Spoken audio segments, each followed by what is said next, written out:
again, and welcome to ManchTalk. I'm Tammy Simmons, and this is not Carla Garrick. No, I am not. This is Victoria Sullivan. She's sitting in for Carla while Carla's enjoying the beach in Honduras. Oh, nice. Yeah. I will try to fill those shoes. It's kind of hard. She's a very intelligent woman.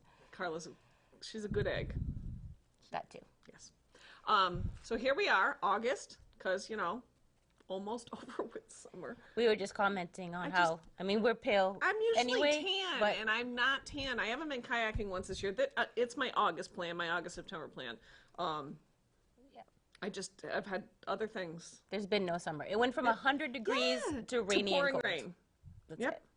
And I wonder what we're going to end up with in September and October. Like, because now it's cool. Yep. Yeah, you wake up in the morning, it's 55 degrees. I'm like, what happened? We'll have 100 degrees it'll be September. 100 in September or something. It'll be snowing in October, and then it'll be 40 in January. But we love living in New England. It's a good. New Hampshire's a good state. It keeps you guessing. Like, it'd be bored. Keeps you I'd be bored if I lived someplace that was 7 degrees and sunny all the time, right? 70 degrees and sunny that would be gets boring. so boring.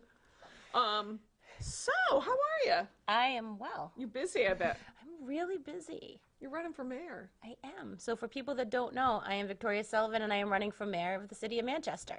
Yeah. And we have been extraordinarily busy. I will tell you, so it's busy. I mean, you're busy. Yeah. Right?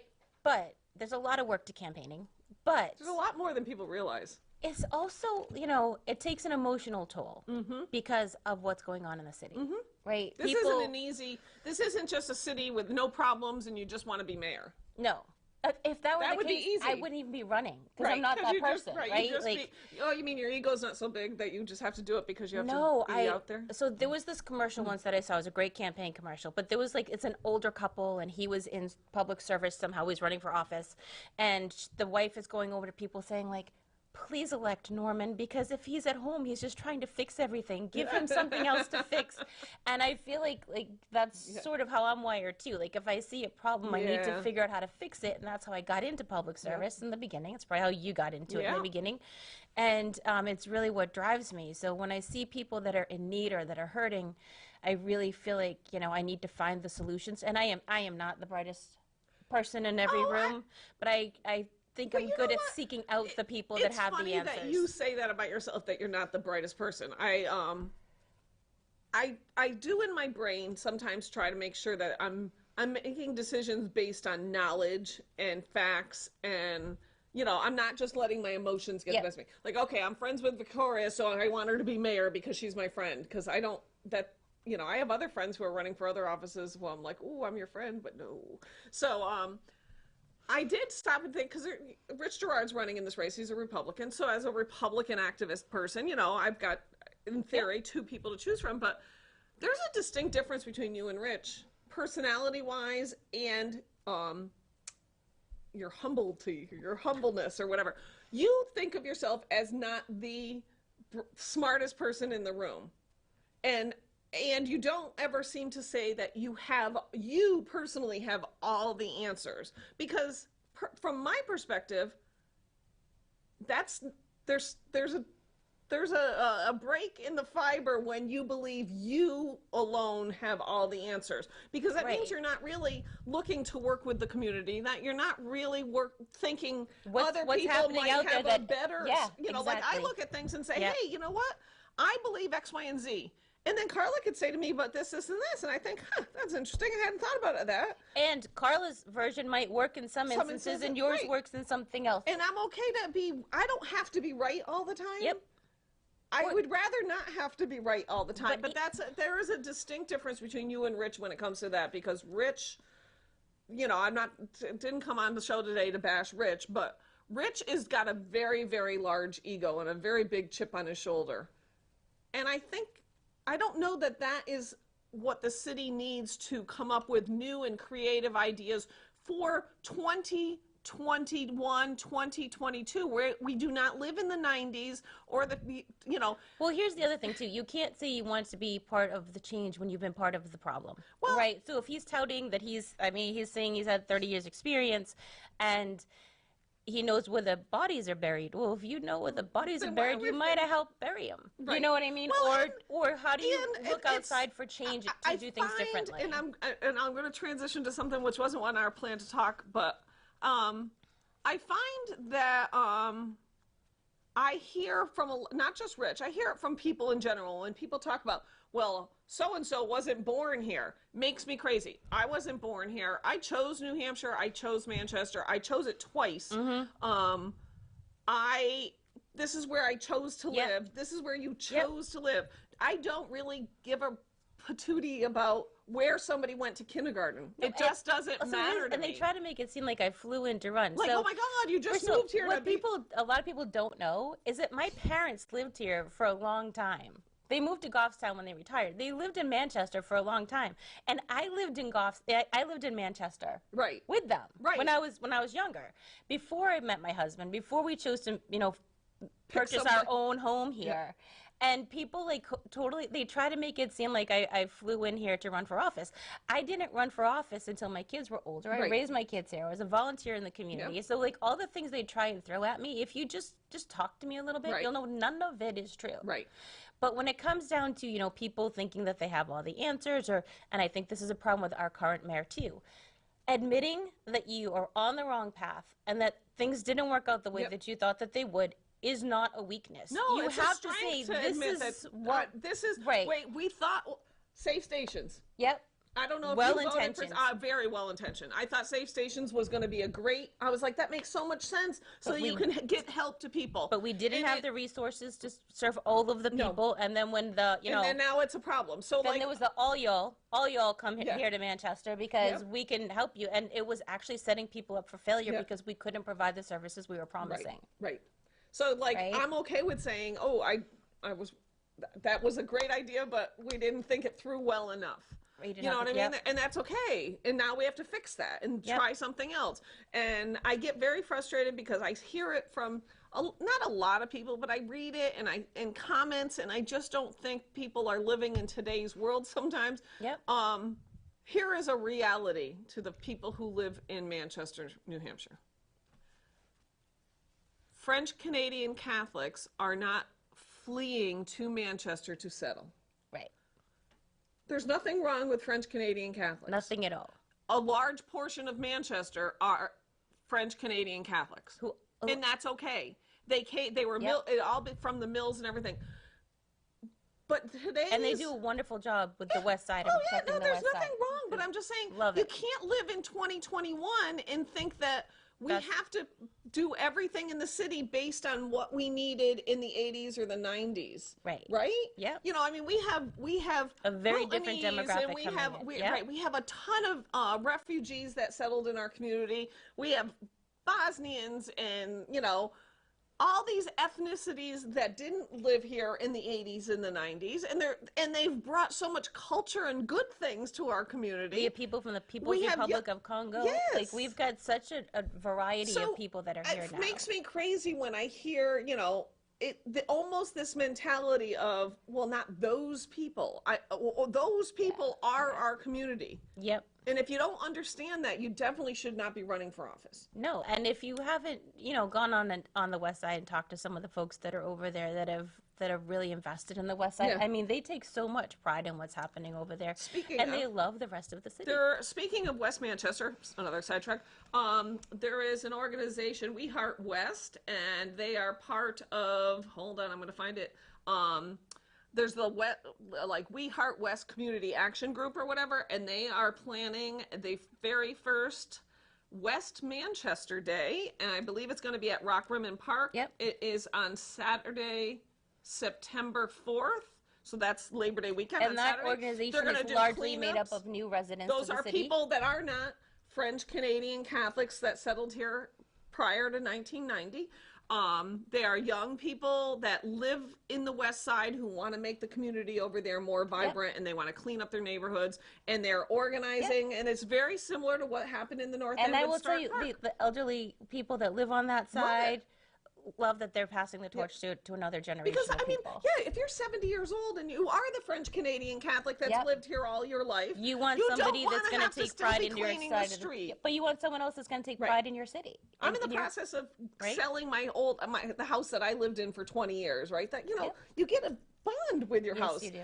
And I'm struggling in my head between the real estate market and the money and what I want for the next owner, because I really hope that somebody buys it that is Gonna love it. gonna sit there, live in it for 20 years Yep. and love their home, that home as much as I loved that home. So there's like, I want my neighborhood that won't be my neighborhood anymore to be better. Right.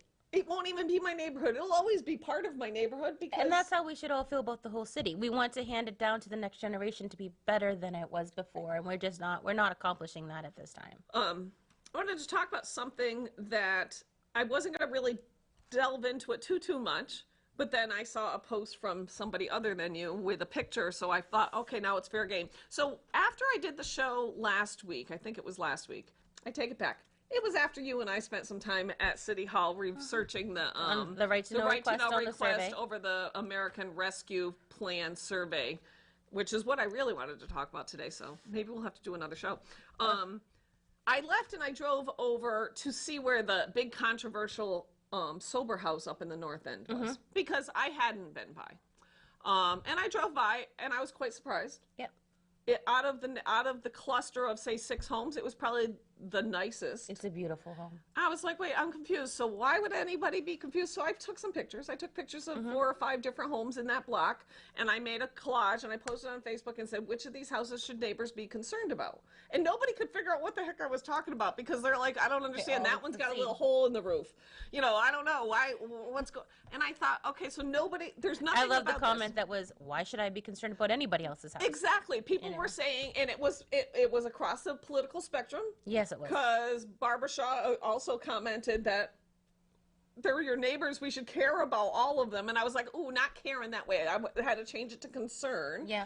And the people, now granted, this is my realm of the world, saying, yeah, I shouldn't care because I should care about them as my neighbors, but it's none of my business, because that's their house and not mine. And then I did eventually mention that one of these homes was a sober home that housed 11 women who are in recovery. And I know that on Sunday you had dinner with these lovely ladies. Did. And they were the ones who posted the picture of you with them. Yes. So that's why I felt it was okay to do this. Yeah. I thought They took the picture. I didn't. Right. They initiated all of that. Right. I honestly. So I had met with the homeowner, and he said he wanted to meet somewhere else, and I asked if I could meet there. And then I asked if it would be okay if I came back and I spoke with the women, because I think their story is really important. Well, and it's good to know. It's too easy to make a decision about what's going on in that home unless you've talked to the people in that home. Because what if they weren't doing well, Sure. right? Yep, absolutely. So their experiences were important, and I was, I thought I'd come and just meet, but they made me dinner. Like, it was just really nice. Like, they really made me dinner. Like, they made chicken pot pie, and I was like, felt a little guilty. I told them, because I served my family Mrs. Bud's, and they actually made homemade chicken pot pie and peach cobbler. I mean, so every Sunday they have to break bread together. They have to cook and have a meal together and discuss things, and they sort of have in-house, like, how was your week? And beyond that, they all have to work. They all have to go to therapy. They all have to do, maintain their sobriety. They are drug tested. They are breathalyzer. I knew what you were doing. And they are, and a lot of them had told me that they had tried sober homes in the past, but because they're often in really bad neighborhoods, like one person said, like, my drug dealer was across the street. How do you stay sober with that kind of temptation? And by putting them in nice neighborhoods, they feel like they're a part of a community, and they're lifted up out of their circumstances, and they're living in a different way. And it was so empowering for them. And I was just humbled by the fact that they were so candid with me and shared their stories so honestly. But this is saving their lives. And it really is saving their lives. The day that I was there was a woman who I believe lives across the street from them, who was putting stuff in her car, and she was watching me because, I'm walking up and down the street taking pictures, so she was like, who the heck is that? And I said, I gotta ask you, do you live here? And she said, yeah, I live here. And I said, what do you think about that house? She goes, it's a nice house. But I mean, it's funny because she kind of had the same mentality. Like, it's a nice house. I said, but are you concerned about who's living there? And she said, no, it's actually none of my business who's living there. Yeah. And I thought, and some of the neighbors that I've seen, because they were interviewed in the paper, like the woman that lives behind them, has been very supportive of the sober homes. And they did have one overdose there when they first opened, and people relapse. People are human, and they relapse. But there are overdoses in every neighborhood in the city. And that's what I said to them. I said, I've got overdoses in my neighborhood. I know people that live in very residential neighborhoods that have overdoses there. It's just everywhere. And if we don't provide the services to help people get on the right path, then it's going to continue to happen. Well, because people always have this misconception, and this is where I learned a lot of stuff when I was in the legislature. You learn things that you don't expect to learn. I remember sitting on the labor committee once, and that we were discussing, I think, pain management for workers' compensation. So it was like not related, but related. And this doctor got up and very candidly explained to us how he believed many people became addicted, and how people don't realize that. People say, oh, there's people who are addicted, and they think that these are just people out there looking to have a good time, and they're taking reckless drugs, and then they become addicted, when in reality, a lot of people become addicted to opioids in particular because they had an injury, and they were prescribed, and then they were prescribed again, and then they become addicted.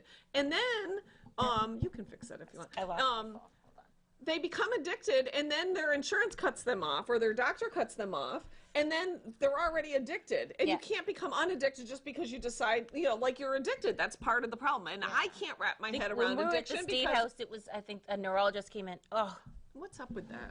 Because I think we talked I think I'm moving too much. Okay, fine. We're trying to Facebook Live at the same time, so that's what I'm fixing. But I think we're like very animated. The neurologist. The neurologist said that it takes 2 years to rewire your brain from opioids. Right. So, when we say, oh, we should do something about these people and put them in jail for 30 days or put them in rehab, what I see is surprising to me that a lot of them had been in jail for drugs. Yep. They are now considered felons. They can't, so they're stuck. When they returned to the streets, they couldn't even have mace to protect themselves. Like a lot of the women that are on the streets, and I'm not going to say particularly these women, but a lot of women that are on the streets are sexually assaulted. There's so many bad things that happen to the women out there, and that perpetuates the PTSD, that perpetuates the self-medication. And when I was leaving, I mean, these women were so wonderful, and when I was leaving, I asked them, I said, how much of your story do you want me to share? Because I felt like it was all... They were so vulnerable with me, right? And it was all in confidence, and I didn't want to say anything that they didn't want me to say, but I also felt like their story was important. And they said, it's all out there. You can share anything you want to. So that night I went home, I just sort of... someone called it a reflection, which I thought was kind of cool, because it was. And I just did like a Facebook Live talking about my experience. Had I known it was going to be shared so many times and so many views, I would have probably dressed a little differently. Because it was like the end of the day, and I'm in like a t-shirt. And, like I'm like in a loose baggy t-shirt, my hair's in a ponytail. Because you're a real person. You're the real deal. Like, you wear t-shirts and a ponytail. You're not just all like, hey, look at me, I'm a politician. It was 9 o'clock on a Sunday night. My week was done, and I was just hanging out in my house. So that made me laugh a little bit. But no, they wanted me to share their story, and I got a message from someone this morning who is not in recovery but works for a recovery center, that was like, thank you so much for supporting this and putting it out there. People don't understand how important it is. And I just think it's like, when we look at Liberty House, who I think does this work really, really well, and we're patting them on the back and giving kudos, and then we've got the same kind of thing with civilians, but we think that this is somehow not okay. This is not right, well, right? And I do think there is a lot of NIMBYism. Like you said it on Sunday night, and I was like, that's completely true. We can all talk about, well, we need to get these people off the street, and we need to, they need to recover, and well, these 11 women are doing whatever they can to recover, to become, to break the chains of addiction. When people say, they need to take responsibility, they are. These people are taking. So I look at it I look at it completely seriously and say, we have 11 women. You can do it. 11 women who. I'm going to stop moving because I think it's me. 11 women who are living a sober, clean life, trying to get their lives back on track. For whatever reasons they were off track is irrelevant at this point. They are living in a home that is clean and safe and is not disruptive to the neighborhood. And I was just watching it There are slide down some, the thing, so we'll just talk including here. candidate Rich Girard, who instead of wanting to say, why is the city making it harder for people to live Right. in homes like this? Because this home is large. Yep. There are 11 people living in there. We don't have a problem if it's 11 other people, as long as they're siblings living Yes. together in a smaller home. And here's the other thing, and I'm going to hold my phone now because we have 10 minutes left. Right? So now we look weird. Yeah, we do. We put Okay, you're going to talk, and I'm going to try to futz okay. this. So I kept sliding off the thing I had it on. So part of the thing is they consider this to be a business run in a residential home, right? business. So it's, I mean, these women are not crowded in here. It's a very, very large home. And one could make the same argument for a condex that's in the neighborhood that is owned by somebody but rented out to somebody else. I mean, couldn't you make that same argument? Well, if it it's owned by is. somebody but rented out by somebody else, that is a business and someone is making a profit. But what about Right? somebody? What if I own a 3-family home, Right. and I live in one of the units? Yeah. And I rent out the bedrooms in my units to roommates. Well, what they're Why is saying in that this different? neighborhood is that it's strictly residential and you can't have anything like that. But it's not, because there's, I mean, if is a condex a single family, I just don't understand right? why But I understand. so a block away is Liberty House. Right. A block away. I don't get it. On the same I'm street. sorry. I just don't get it. I understand. Trust me. I don't want a business to go like a paving company to move to buy the house next to me and put their business there because I live in a residential neighborhood. But this is a residential house, and these people are just living there. Yeah. There's no commercial kitchen. No. There's no. It's just 11 women living in a home together. In recovery. Yeah, and it's not congregate housing because there isn't somebody, like, there's not a service in there that provides their, like, they make their own They meals. live there. They live there. They feed themselves. They clean their And house. I know, you know, some people balked because they went and they wanted to change the definition of family to accommodate this. And sitting there with those women and listening to how they support each other, they are a more functional family than some of the other families that I know. And why are we spending so much time as the government defining what a family is? That here's can't a be private- the solution to make it more. I mean, I saw the ordinance, the proposed change to the ordinance. We're narrowing the definition of a family, and I use the word family a lot because who I define as my family is almost entirely not genetically We're connected defining to me. it on the state level just as, because we're doing a lot of family voice and family engagement, and we wanted to define what family engagement was and, you know, make it like it's an action and not just someone sitting at the table. And so then what is a family?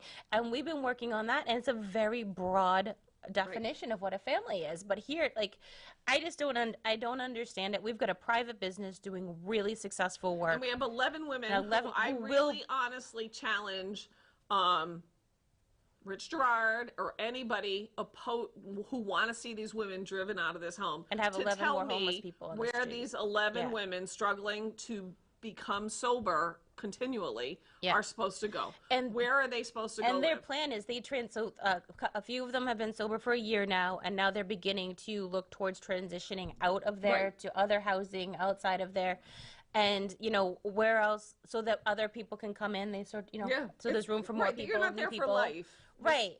And so I think part of the problem is, and I had a couple of legislators that actually saw my video that reached out to me, because there isn't anything.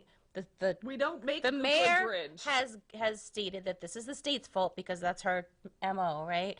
And that there isn't any definition in law. So I have had legislators reach out to me that want to make a definition in law. And I'm not big into regulations, but if we could use this as a model and develop the regulations of the law around that, I think it would be helpful to people that are coming into this, because my understanding, not just this homeowner, but other sober home owners that I've spoken with, say, like, because it's not codified in law, when they tick all the boxes the city wants them to tick, all of a sudden a different department comes in and says, no, no, not so fast. Now we want you to do this, is a right? problem in government. So they're spending a ton of money to try to do this, and if it's not worth it to them as a company, they won't do it. So then what happens? Then we've got more homeless people, or the government trying to take on this work that they are terrible at. The government is terrible at this kind of work.